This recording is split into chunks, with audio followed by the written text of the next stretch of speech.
Daniel, talk to us, my friend, about these wonderful things. Okay.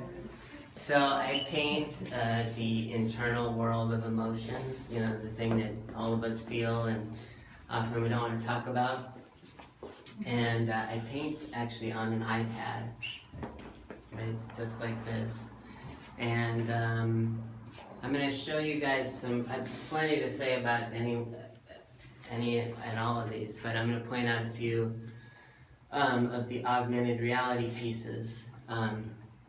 So in addition to painting these, I developed an app which allows you to interact with the pieces and allows really living art, because even as I update the app, the owners of the pieces can experience new things over time.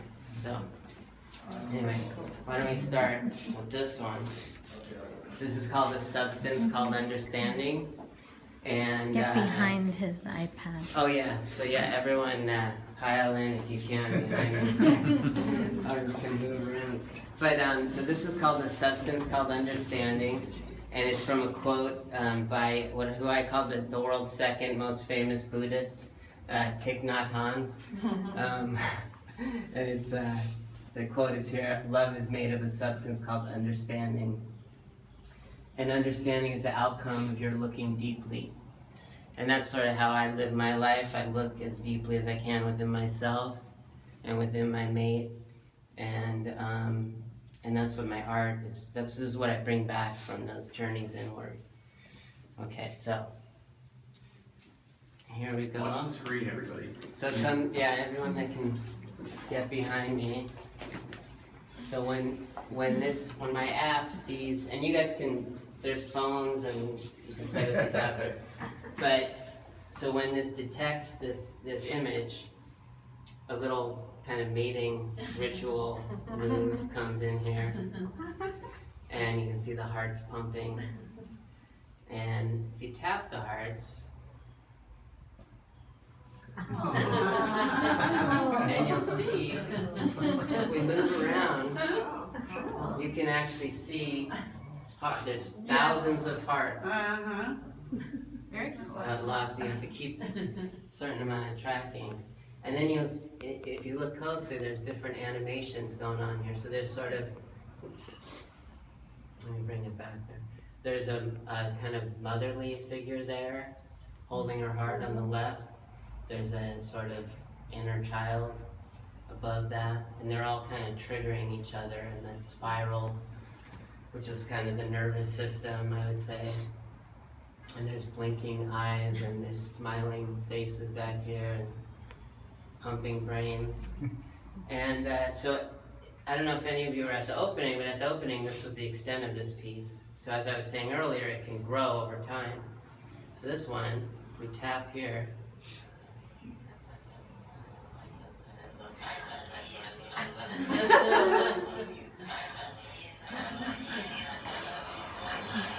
and there's probably about 10 voices right now, but I'm actually, I just feel that for a moment, huh? So I'm actually going to be adding thousands of voices. So I want to see what patterns will emerge, too, as they're layered on top of each other. It's really interesting to hear over time how they come together and apart, just like we do in relationships.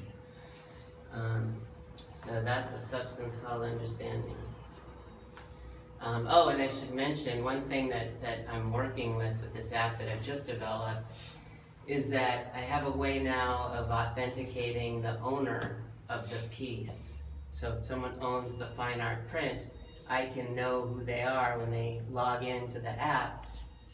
And then I'm going to add, like in this piece, for the people who bought this piece, I'm going to add just their family saying I love you. So they can all hear that. And then they can also add in the other voices. And it's really, you know, it's all within the scope of the purpose of the piece, which the AR component was really to make someone feel just showered in hearts and I love yous, because I don't think we get enough of that. So this one is called Permission to Enter, which is the name of the show. And the idea of permission to enter, there's a lot of different aspects to it, since I've been thinking about it, I see it everywhere, kind of. It's sort of how we're all bombarded with so much information all the time, especially in today's world. Text messages, Facebook, Instagram, voicemail, email, not to mention just other people and our world getting more and more intense and crowded and smaller and more connected. Things we hear about now that we would never know about years ago because of social media and stuff. So this is really about that bombardment we get and then trying to find a space within that bombardment to feel your feelings. So what this does, let me turn the volume again.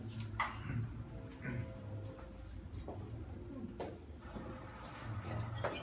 So this is actually, I programmed it so it's sort of like a random amount of times those things are going to fly by, and then they just knock that guy out, the main figure there. And then there's a little interaction here between I call this a probe and the snail. And then if you tap these masks here, you'll see their pause and look at each other and stamp aside, oh, what's happening? That'll reset the whole thing. Whoops. Okay, now, Trying to get out of the way. Oh, you can come behind. Okay. Wow. So this is the feelings part, and this is, you may have noticed I was tapping around to clear, and you can see the characters they're all kind of watching and standing back and looking into themselves. And this is actually, my degree is in film, so I love the ability to bring film into my paintings. And this is I encourage you to watch the whole thing. I think it's a great little film, but I won't do that now. So you have to be in front of the piece Mm-hmm. in order to Yeah. analyze them. What happens when Lori gets between the Oh, what it would have done was Yeah. it would have reset, and then we were already, and then I didn't want to move. I don't know how many times it's gonna take to knock them. Yeah. So just this one, it's a little more tricky. so it won't dissect her head? No, she'll be still intact. Virtually, but. Right, exactly. So Hopefully it'll That's right. hopefully it'll go into her heart. When you first created these on the iPad, what kind of an app did you use on that? Did you use like a watercolor?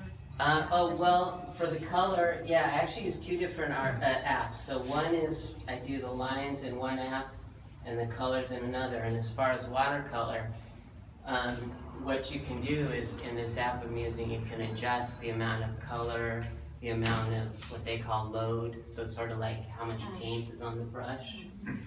Yeah, it's really amazing the amount of control you have. And then I paint with different opacities.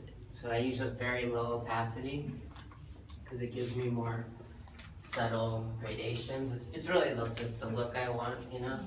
And then I also do layers and layers of color. Like this one here, just because I know off the top of my head, it's not just some orange and some yellow, it's like layers of red and layers of yellow and layers, just interweaving. And yeah. And there's actually here, right? Oh yeah, you can shows see thank you, that's the my wife Anna. process. So this shows, that's a time lapse of just the color paint part. So that's, sped up, and it's just, it doesn't record the actual, it records the stroke as it's going on. I mean, when it's finished, that's what I'm trying to say. So it's like a time lapse. So any questions? How did you discover that you could do this? Were you setting out to do it, or was it something that happened that you realized sort of by chance, and then you started getting into the programming so that you could control it better? Mm-hmm. Well, actually, I did both of these things, the painting and the programming sort of came about by chance. The painting came about because I always had visions of imagery, and I spent years trying to describe them to people, or trying to get my wife to draw them, because she's very talented. And then I went into film, and I think that I had decided early on that I couldn't draw because my drawings didn't look like everyone else's, you know. I was speaking to some kids recently, and I told them sometimes the thing that makes you feel really bad when you're a little kid, that you're different than everyone else, is the thing that really helps you when you're an adult, because you're different than everyone else. But, and as far as the programming, what's really cool about that is I discovered this technology through a gallery, actually, I was working with in Texas. But I had a background, I had gone to film school, and then I had gone, the web was just starting. So I was working at a place, I was doing TV and internet stuff, and I spent then I launched my own web company, and I spent 15 years doing that. And I always was into tech from being a little kid and stuff. So what was really amazing was when I started playing with this, it brought together all the threads of my life into this one great knot. It's amazing. Yeah. Have you figured out any kind of a way that you could like have a screen on the opposite wall that would show the animation and you could interact with, so that you're not Like, stuck looking at a pad in front Oh, of the uh-huh. piece? Have you thought about that? I have now. I wish you Gotta go. And also, do you have directions for how to use that app? I actually do. There are, and yeah. You know, it's interesting. They're on the There's back sort of like table. There's over yeah, there there's with the some over there. t-shirts and That's what I was catalogs. pointing at. But you know, it's an interesting thing between discovery and and explicitness and prompts and stuff. And I'm working on that. I welcome input on that. But I was with some little kids, and they like figured out the whole sequence. Of together. course. I know. I was amazed. So annoying. Maybe they can teach us. It's just amazing. Oh, thank you. It's like there's so many places to go. Oh yeah. It's, the next layer. Totally. Yeah, I mean, and there's 5 total pieces, and they each have like a different thing to look at on them. Are there any privacy issues in terms of like you're talking about customizing these for a particular buyer or collector? And it's almost like when you were talking about it, that I would like, if I had this in my house, it would seem like, I don't know. Am I watching you? Yeah. I'm not. Although if you see that little green light. What's the material these are on? These are on C-print. These are light jet prints. And they're then mounted on aluminum, and then they have an archival laminate across the top. We spent, because I started basically I started when the iPad first came out in 2010, and we were researching for years trying to get the right look that really, It looked almost like looks this thing. backlit or something. Yeah, It's like really vibrant. Yeah. Does it matter for your program what you do the wall piece on? Does it make a difference if you had printed this on say On just glass or something. What triggers a program? Is it like a little thing in the painting or the whole painting? Oh, paint the app? To trigger the app, yeah. Oh, okay, and then you're asking about that too. As long as it's a clear enough print, to answer your question, it should work. What triggers it is it's like the image, there's different levels of contrast. And it has to have, like certain ones, there's a few here, like that wall, only one of those is even capable, the one in the middle. The others, which I actually thought would be, but I always paint separately anyway, because I just want to have that experience. Oh, thank you, that's one of my favorites. So too. why is that the only one that will do it? These don't have enough difference in like a. Something like that, yeah, sometimes I can, there's The hue ways is too to, similar. it's something, it's something about the contrast, Like and this there's has ways to, like white light in it, and this is, all pretty much dark. right, dark right, Check back with the annual in 6 months and they'll have a. right, exactly, Yeah. exactly. Not to worry. Has anybody approached you with this, marketing this technology? Or is this A lot- sort of something that exists that you just happen to be able to? Oh yeah, I definitely didn't invent augmented reality. It's been in use for, I know, there was actually someone in the other day that has been doing it for at least 8 years. Not with art though. He said he'd never seen anything like this. What does he do it with? I'm not sure what, maybe corporate branding stuff. I mean, there's uses from like DWP, repairing power lines. Really? There's all kinds of interesting, because you can utilize every aspect of technology.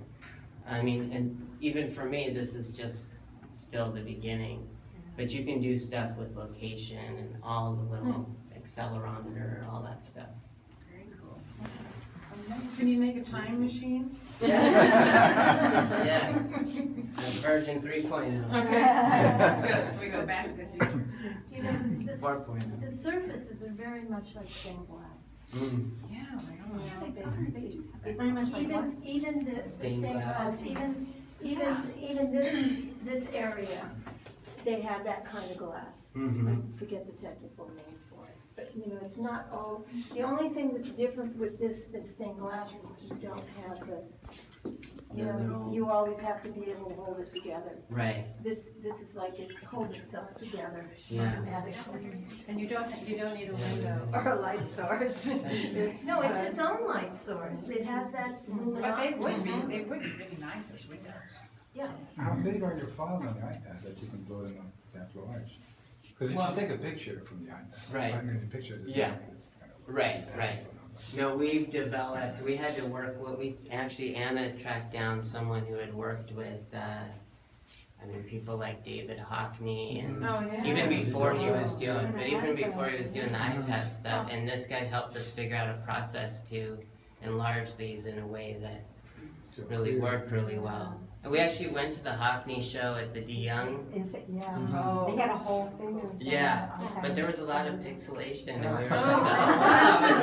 pixelation. Oh, On your pad, is this like a low resolution, but this is a high resolution, or is, when you do Well, it, is you that, is pick the your animation size. and also a high resolution? Does it seem like it would be It wouldn't be, slow? I can't take it right out of here and just, print it immediately, send it right to the printer. So it's all relative, because like when I started working with this, it was really low resolution. And then we had to, it's like my media is growing with me, it's really neat. So you use some sort of interpolation program to enlarge the images? That's part of it, and then we do a lot of hand work too, Oh, okay. yeah. What, do you know the name of the program that you use to reinterpolate the pixel It's, information? Perfect Resize. Oh, yeah, okay. Oh, wow. That just takes it so far though. Yeah. It's just really like, and at this point, I don't know if you're just better off with Photoshop straight up, Mm-hmm. but Yeah. yeah, because there's a lot of hours and hours and hours of handwork. Wow. Yeah. Do you have an online gallery that does the augmented reality as part of it? Is that something I haven't looked at your online, Uh-huh. but you could have an online gallery that shows you the augmented reality as part of the Oh, display. you mean like through web browser Mhm. or? Yeah, I don't at the moment, but I one thing, what I was thinking about at first when you said that was, like the headsets. I've been talking, someone was asking about being approached. Epson, I've been talking to Epson. There's actually like everyone's pretty much developing these headsets. And so I was looking at something recently of a virtual gallery where you put on the headset and walk through and experience it. And, because I think, it takes away a little bit of the magic, if it's just like go to a website and, Touch the screen and it goes into its augmented reality. Yeah. You know, and part of the thing with this too that's really cool is that, you know, in this day and age, there's so many people who cannot let go of these devices. And so this gives them, and they can't necessarily stand here and look at this painting and feel what's coming through from that. But they can hold their device and then engage with the painting and be with it for a longer amount of time. You know? So it's like it's a great sort of gateway drug, if you want to, into the world. It's amazing the technologies. I remember in the 80s, I wanted to do a 3D exhibit. And I went to the first electronic, what was it? CES? CES, the first one. And there was somebody that was doing, working with holograms. And I was so excited, I thought, you know, we'd be able to do this virtual environment and everything, and we're still so far away from it, so far away. And that was a long time ago now. Yeah, well, even like 20 years ago, they were doing virtual reality. And then it was sort of supposed to be the next big thing, and I bought this whole thing for my son, you know, this show, and I got home and it didn't work at all. It was so disappointing, but at the show it worked. Well, and now, yeah. Actually, when I was a little kid and I got a computer in 1982 or 81, 82, I had a pen that had a wire attached to it that actually was supposed to draw on the screen, my TV screen. It didn't really work very well. But now I have a pen that I can draw, because I actually use a pen and a brush on this. Daniel? Right here. Oh, yes. So I asked permission for this next question. When I first met you a few years ago, this young man came in with very, very emotive drawings and some things on the computer as well. But would you want to share like some of the background, your personal story? Oh, sure. That kind of led into these? Sure. So one reason I got my computer when I was 11, because I had a chronic illness I've had since I was a little kid, basically since birth. I was officially diagnosed at 5 with Crohn's disease. And you must be familiar with colitis. that. Oh, right, I was first diagnosed with colitis, for which the cure is to remove your colon, which happened when I was 11. But I was later re-diagnosed with Crohn's. But yeah, it was, so I spent, you know, basically the whole decade of from 11 to 21, I had 6 major surgeries. So there was, and even before that, I was really sick as a kid. So I spent lots of time in bed and just sort of going into my mind, and didn't have anything like I have now. Because what happened was in 2009 or 10, when I was starting this, I got really sick again, and my throat was closing a lot, and I was having all kinds of spasms and stuff. And this was like the one thing that could calm me down, was to make art and paint, and just finally, it was sort of like my body demanding that I stop and deal with this stuff and go into it. And that's where this stuff emerged from. So you'd never painted before that? Yeah. And thankfully I had a very supportive wife who gave me confidence in my work.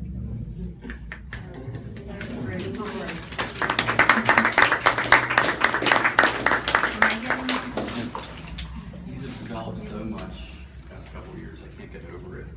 Thank you. You know, they really are so sophisticated. One just like technical observation for me is, you know, you heard about Daniel's background as far as technology. I mean, this is somebody who's kind of lived with this his whole life. But what I see in the augmented reality portions, I really still see the artist's hand.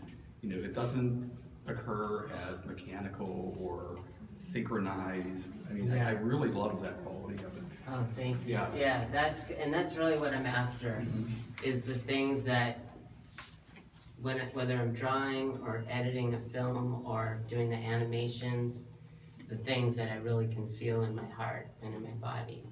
That's like my guidepost. Yeah, thank you. Sure.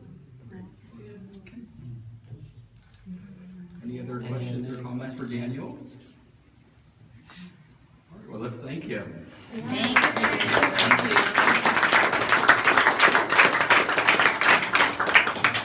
We're gonna migrate one room over.